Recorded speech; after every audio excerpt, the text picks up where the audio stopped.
Hello, everybody. So we are still talking about inverse trig functions. And so I wanted to remind us some of the stuff that happened last time and see how this leads to some strangeness for the trig functions. So remember that a couple of things from last time. First, an inverse function is a function that undoes the original function, right? So if I have a function f, the one way to think about what an inverse does is if the input A leads to the output B, right, then if you take the inverse function and put B in, A should come out, right? So it undoes it. It's undoing the whole thing, okay?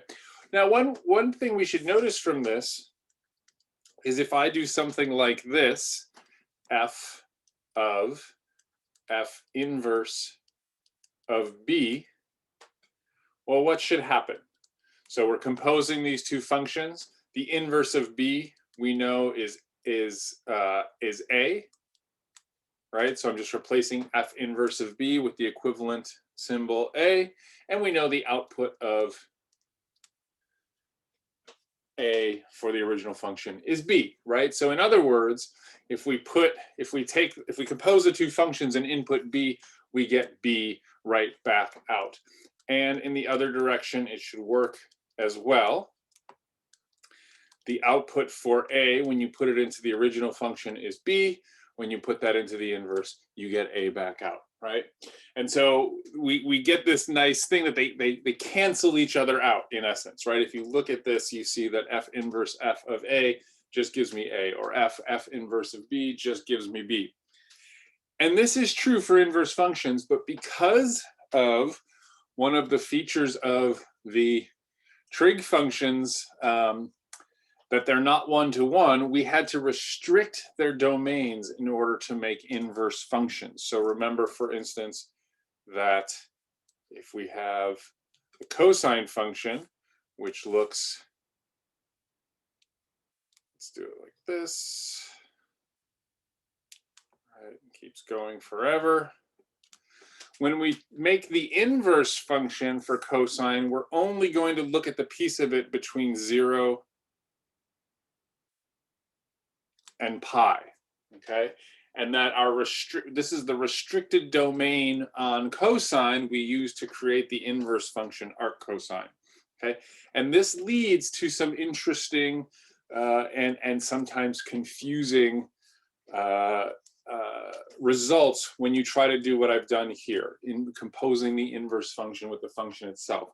And the reason is we're really creating a separate function when we make these inverses. Inverse cosine, we call it inverse cosine, like it's the inverse to the cosine function, but it's really the inverse to the cosine function when restricted to a certain domain. Same thing for sine, tangent, and the other trig functions. Okay, so let's see what happens. This is probably pretty vague so far. So let's consider something like this: sine inverse of x. Okay, so remember what sine inverse of x. Sine inverse of x gives me an angle, and this angle has two features: an angle between negative pi over 2 and pi over 2, whose sine is x. That's what the sine inverse means, right? Symbolically, I can write something like this: sine inverse of x is theta, means that sine of theta equals x, where theta is in the interval negative pi over 2 to pi over 2. Okay, so this little symbol right here just is telling me that just think of it as is in, or is a member of this set. So the set of numbers between negative pi over 2 and pi over 2 inclusive. Okay, so that's what the sine inverse means. So what that means is this whole thing right here is an angle between pi over 2, negative pi over 2, and pi over 2, whose sine is x, and then we're taking the sine of that. So what happens? If you take the sine of an angle whose sine is x, we get x, right? As expected. That's what we were talking about over here, that the inverse functions undo each other. So this works perfectly fine, right? Sine inverse of x is going to equal x. Cosine inverse of x will always equal x. Tangent inverse of x will always equal x. Okay, so there's no confusion there. But something happens. So this is like we're looking right now. What happens when we take the original function and compose it with the inverse? So we're looking at this line. But something confusing happens when we do the next set, when we compose in the other direction. So let's start taking a look at this. All right. So let's start with sine inverse of the sine of pi over 3. Okay, what's the sine of pi over 3? Well, sine, let's do a little unit circle. It's always good to remind us. And my circle. All right, so pi over 3, approximately there. So here's our angle. And this intersection point, this one is at 1/2 √3 over 2. Okay. So when we take the sine of pi over 3, we get √3 over 2. And then sine inverse wants me to find the angle, I'll call it theta again, in negative pi over 2, between negative pi over 2 and pi over 2, or in this set with a sine of √3 over 2. Okay, well, we just looked at that angle. Pi over 3 is between negative pi over 2 and pi over 2, and it is the angle whose sine is √3 over 2. And so we get pi over 3. Okay, so that seems like everything's fine right now. Here's where it becomes problematic. Let's look at sine inverse of sine of 2 pi over 3. Okay, well, sine of 2 pi over 3 on our unit circle, something like this. Here's an angle of 2 pi over 3, more or less. This has coordinates, the intersection point has coordinates negative 1/2 √3 over 2. So we get sine inverse √3 over 2 again, because the sine of 2 pi over 3 is the same as the sine of pi over 3. And again, sine inverse does the exact same thing it did up above. This function doesn't change depending on how we arrived at the number √3 over 2. It doesn't know how we got here. Sine inverse just gets this number. And sine inverse says to itself, okay, I'm looking for an angle between negative pi over 2 and pi over 2, whose sine is √3 over 2. And the angle is the one we did in the first line. It's pi over 3. It doesn't know that we started with this. It just spits us out the angle between negative pi over 2 and pi over 2, whose sine was or is √3 over 2, right? It's looking from this angle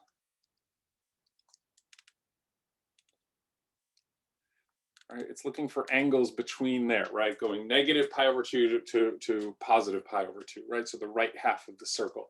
And so the angle we originally started with isn't in there. It's not in the place that inverse sine is looking.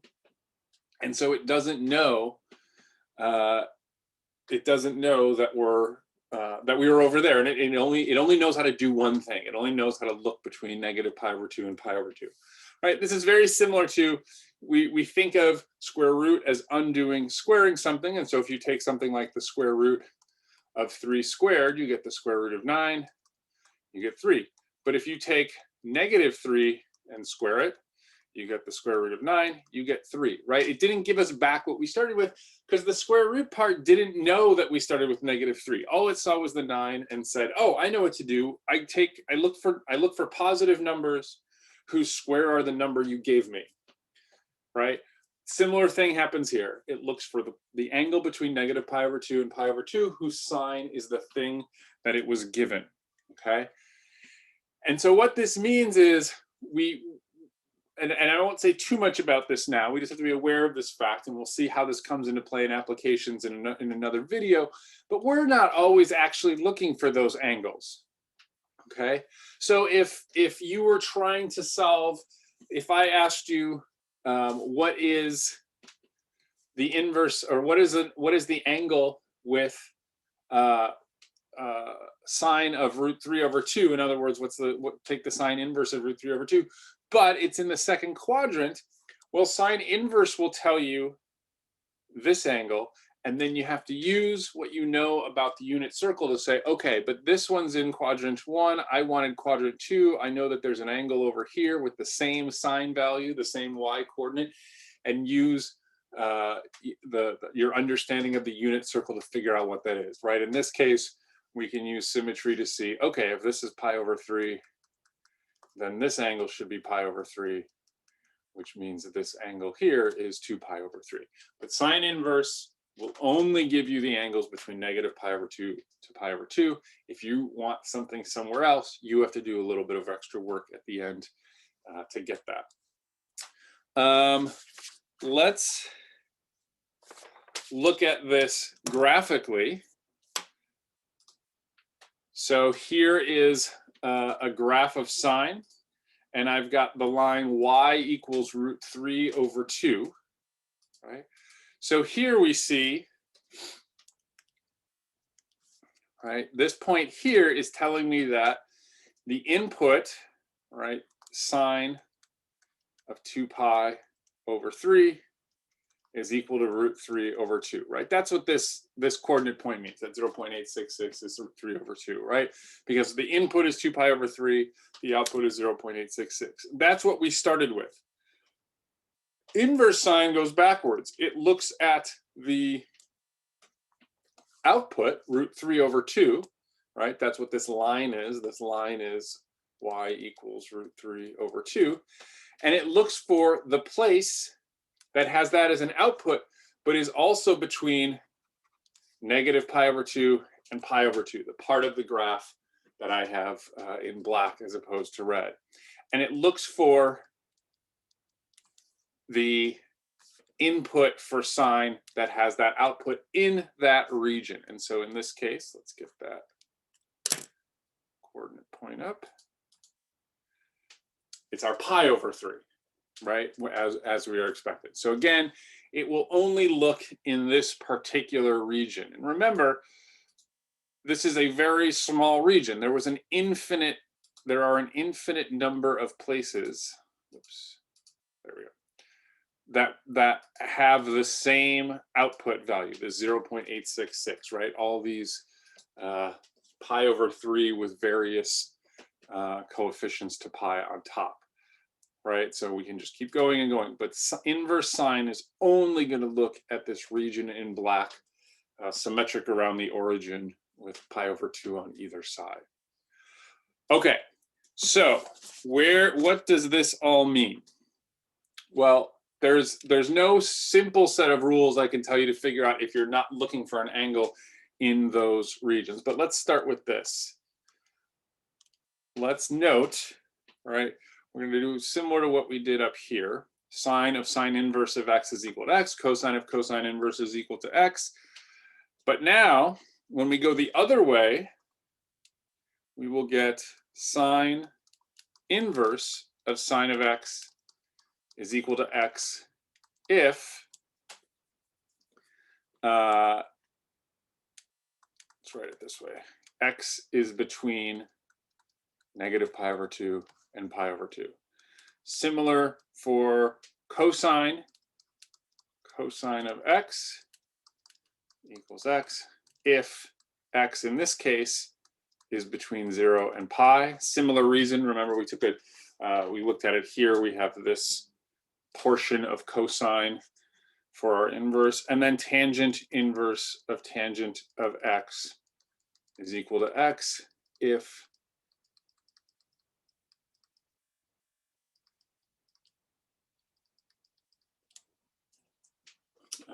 x is between negative pi over 2 and pi over 2, right? So what this means is we often think about, students like to use the phrase canceling out, right? If you have an exponential, you use a logarithm to cancel it out. I don't love this language, but it works, so I'll live with it.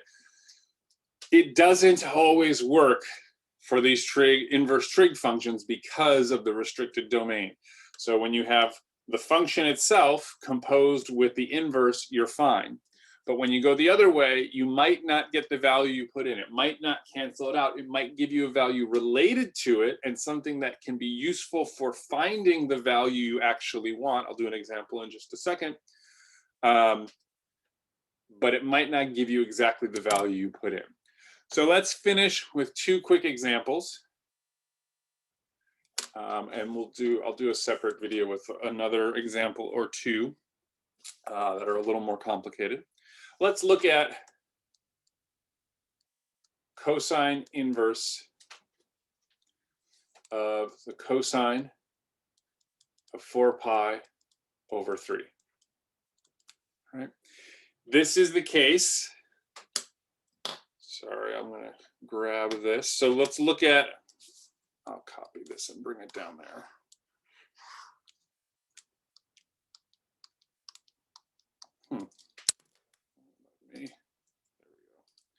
All right, so let's just have these down here for a reminder. Cosine inverse of cosine of an angle is equal to the angle itself as long as the angle is between 0 and pi, but that's not the case here. This is bigger than pi. So we can't just cancel them out and have 4 pi over 3. Let's look at a unit circle to see what happens here. So 4 pi over 3 is over in the 3rd quadrant. Let's make it a little better. That looks like, whoops. That's weird. It won't undo. Oh, now it did. Okay, sorry about that. All right, 4 pi over 3, maybe about like that, okay?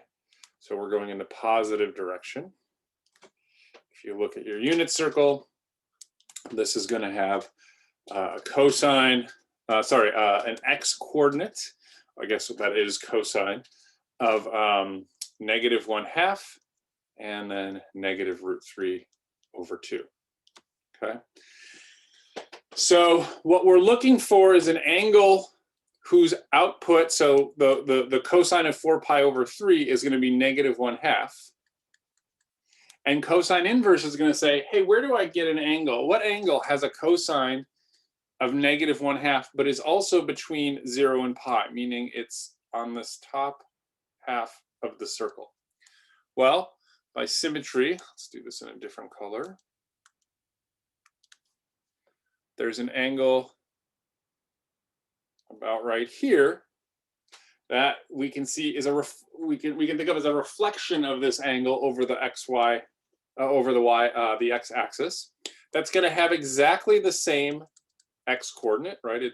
My drawing's not perfect, but we imagine if I could draw perfectly, this would be directly above it, minus 1/2, and now has a positive y coordinate, but we're not worried about that. Cosine looks at the x coordinate. And so we need to figure out what angle this is. It should be pretty straightforward. We know that this is the original angle was 4 pi over 3. So this angle right here, there's pi and then another pi over 3, means that this angle should be pi over 3. But if the entire top is pi and we're lacking that last pi over 3, this is going to be 2 pi over 3. And so that's what cosine inverse is going to spit out for us, is 2 pi over 3. Okay? So we have to have some understanding of the unit circle to be able to understand why cosine inverse is going to work the way it is, right? So even though the original angle was down here, the inverse didn't cancel out and leave us 4 pi over 3, but it gave us a related angle in that 0 to pi interval that cosine always looks at. All right, let's do one last one that's not a nice, easy angle from our unit circle. So let's look at sine inverse of the sine of 93 degrees. So first of all, notice that this rule I have for sine inverse of sine is for x between negative pi over 2 and pi over 2. We can also think of this in degrees as x between 90 degrees, negative 90 degrees, and 90 degrees. This is not in that. 93 is bigger than 90, so we're not in that range. And I don't know what the sine of 93 degrees is, right? I can guess a little bit that it's close to 1, a little bit smaller, but this is definitely not something on the unit circle. But let's look at a picture of the sine graph. Let's think of this in terms of the graph of the function instead of the unit circle definition this time. Approach this a little bit differently. And, oh wait, sorry, I don't want to do that yet. I do want to do the unit circle on this one. We'll save the other approaches for the next one. Let's do another example of this. So unit circle again. And in degrees, 93 degrees is going to be, so we're starting here. 93 degrees. I'm exaggerating a little bit. It's much closer to being straight up perpendicular, but that would be very difficult to draw. So here's our 93 degrees, more or less. So I don't know what the outputs here are. I'm just going to call them A, B. Sine inverse, so in this case, this is just whatever that number B is in my little drawing, okay? Sine inverse is going to look for an angle whose output, whose result when you put the sine of that angle is going to be B. In other words, on the circle, we're looking for an angle whose y coordinate when it intersects the unit circle, when in standard position, is also B, but it's on the right half of the circle,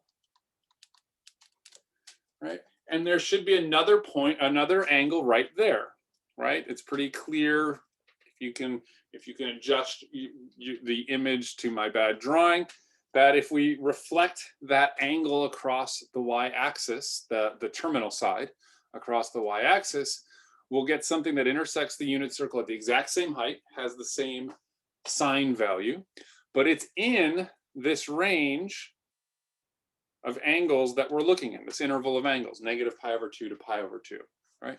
Well, what's that angle going to be? Well, we know that straight up is 90 degrees, so this little piece of angle right here should be 3 degrees, which means this thing should be 3 degrees. But now the angle we want, instead of being 3 bigger than 90, is going to be 3 smaller than 90.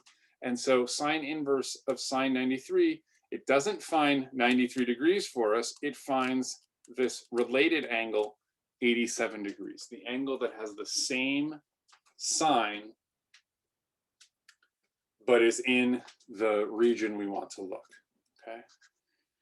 All right, I hinted, we'll do more with this in the next one, but in the graph of sine,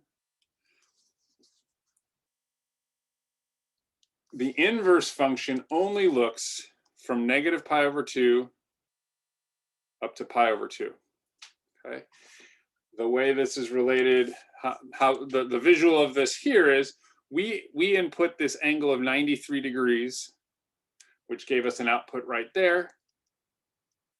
Sine inverse goes, well, I only look over here, so it gave us, this would be 93 degrees, here's 87 degrees, right? So there's still this symmetry over that maximum. It's on either side of that maximum. The distance each of these points is the maximum in this case would happen at 90 degrees. One is 3 below, one is 3 above, okay? So it's really the symmetry of the circle reflected in this graph of sine over here. But in both cases, we're using these ideas about symmetry, and we really have to wrap our heads around this unit circle and be able to manipulate it to see what's happening with these inverse functions. Okay, we'll stop that one here. We'll do some more in the next one. Thanks, everybody. I will see you next time.